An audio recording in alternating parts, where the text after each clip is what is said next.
Two questions. Are there bills being covered? Because at this point, we know as a flat fact, in the same way that we know air, or that we know breathing, that there was lead in those pipes, that there was other stuff in those pipes, that people have been drinking that stuff, that the state that was supposed to be there to make sure that people were not drinking water contaminated with chemicals, um, hid it. I mean, you have 5 people indicted. They hid the fact that that stuff was in the water, didn't say anything about it.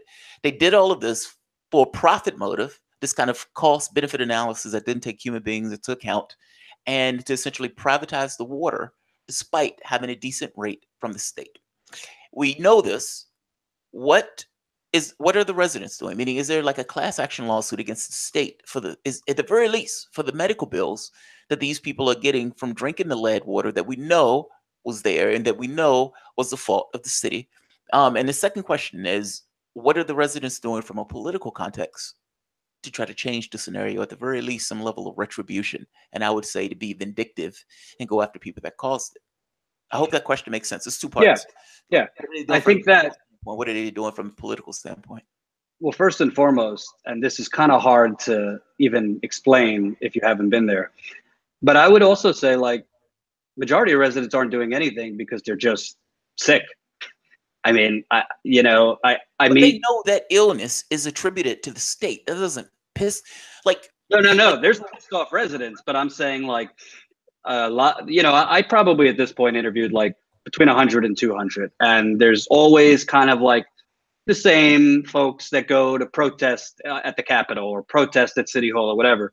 But a lot of them, there was a legal victory last year. The Concerned Pastors, the ACLU Michigan chapter, resident Melissa Mays had sued the state and the EPA, and they won a $97 million settlement. Wow. That got the state to cover at least 18,000 lead service lines that they had to fix. And there were other provisions in the lawsuit, like bottled water, which they've already broken. They've canceled. They've canceled that. So they won one legal thing. There are class action lawsuits going on, but for the most part, Governor Snyder has escaped any type of prosecution. His top official, the top official that's facing involuntary manslaughter charges, is the Director of Health and Human Services. The Chief Medical Officer is also facing involuntary manslaughter. They were both at the end of their pretrial process. But the governor, who actually perjured himself in front of Congress, it was proven that he lied about the first time he heard about the Legionella outbreak that cost 12 lives that we know of. Most people think it's more than that, but they're kind of cooking up those numbers too. He escapes for some reason that I don't understand. Democratic Congressman Elijah Cummings, when it came out that he lied, said, "We're going to look into that." I'm still waiting for the result of that investigation. But yeah, I mean, the residents, there's only so much they could do because the deck is stacked against them. I mean, the only politician that I'm aware of that has even done anything, no surprise, is Bernie Sanders. He recently went to Flint to talk to residents and get an update. And one resident, I end my story this way, basically told him they're leaving us here to die. So Bernie's office, I know, has taken an interest in what's going on there still.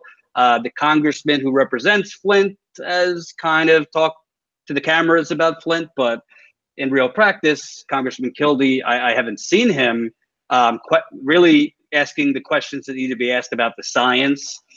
He said he was against the water pods being shut down. But at the end of the day, like, we would not accept this kind of treatment if it was in Boston or New York or LA. There'd be riots, there'd be protests.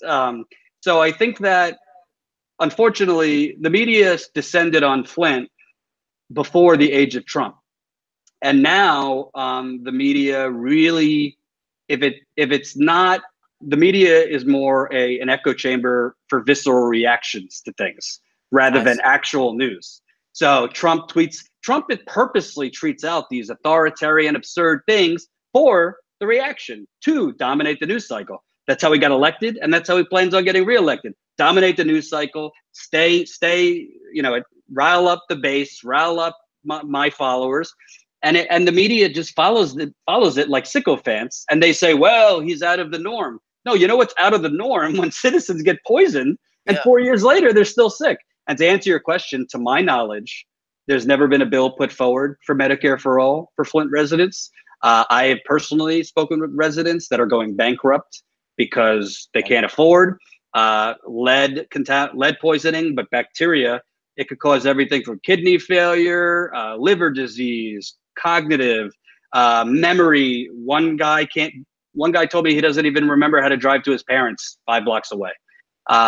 This is going on, and I've learned through just being out in the country, these stories aren't sexy anymore because the corporations have taken over our media.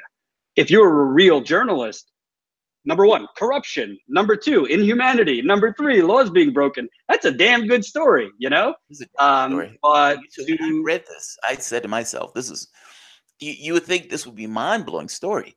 At the very least, it looks like it would demand some level of attention from somebody in one of these media outlets that would go themselves. I mean, CNN has all the resources in the world to check this stuff out. You would think that they would be like, are you telling us that the mayor lied or that the governor lied? Now, right there, because the media goes with this idea of these people are just honorable gentlemen that have these kind of political ideologies, and that ultimately they're still trying to do what's best for the public. So for them, the idea that the governor lied through his teeth about making sure people had water should be a big story just based on their own modus operandi of the way they look at the world and politics. I mean, that by itself should. But of course, the Brian Stelter, they don't have the bandwidth for that stuff. They don't have the bandwidth. They just cover newsworthy, and this isn't newsworthy.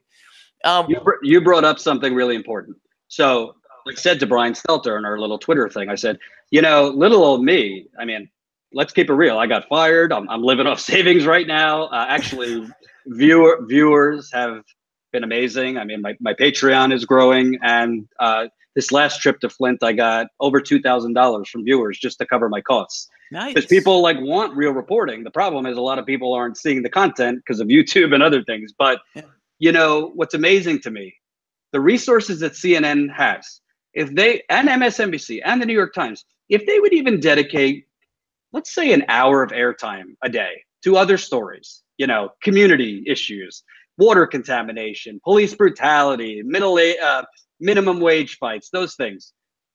Just the resources they have to send reporters to these areas, to stay in those areas. I mean, you could really get some attention on these stories, because a lot of what causes activism is when people are woken up, right? They know. Yeah, I mean, I'm working off a shoestring budget. I know a lot of freelance journalists that are working off less than I have. And we're fortunately, just by talking to residents and getting their story out, and honestly, I can't get into the whole thing because I don't want to let Michigan what I know, but I found out some things this week, Jamarl, that make the story I published look like child's play. And this story already looks pretty bad, Jordan. It looks pretty bad. When I am able to publish what I know, I have to gather more information. Let's just say I don't know any corporate outlet or any outlet that will be able to say no to it, because I think I have some strong evidence that there were more nefarious things done. And, at the end of the day, it's about, we're all humans. So it's entertaining sometimes to watch like the buffoonery Trump does. It's scary too sometimes, but it's entertaining to see like Rudy Giuliani making a fool of himself. But I have personally been affected by this because, let me rephrase, this hits me hard because I've been there 10 times, and some of these people are more than just like people I've interviewed. They've become friends, and I feel a responsibility to keep the truth out there, because like I've always said, like, yes, it's Flint, and I've already gone to other communities to cover water issues and other things. But if I go and journalists go, then they're just left there essentially to die. And I'm not gonna let that happen. I'm gonna do whatever I can do to make sure this isn't normalized and make sure a lot of the facts that are being buried get out there.